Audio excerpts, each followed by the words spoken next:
Well, hi there, this is Scott Duffy from softwarearchitect.ca. In this video, I want to highlight brand new user interface changes that just went live around creating virtual machines, specifically selecting the virtual machine size. Switch over to the portal, and I took the liberty of filling out the form fields for setting up the virtual machine. So step one really hasn't changed too much. When I click OK button, it's going to take me to this choose a size screen, and we're going to see all of the options that Microsoft has.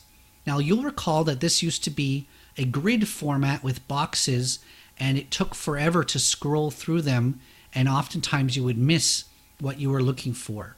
Now there's still a lot of options. So as I go down this list, you can see 10, 20, 30, 40, 50 options. And then there are options I don't even qualify for because there's a 10 CPU limit on this test account that I use. So, but if I did increase that limit, I could see another 10 or 20 options. And then there's things that are no longer available.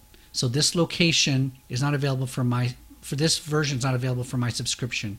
Again, I could probably message Microsoft, open a ticket with them, and they would open this up if I was to request it.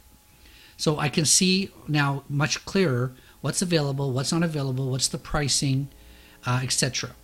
The other advantages of some of these filters up here, so if you know in advance that you're looking for compute optimized versions, well, that just filters out everything else and you're left with the F series.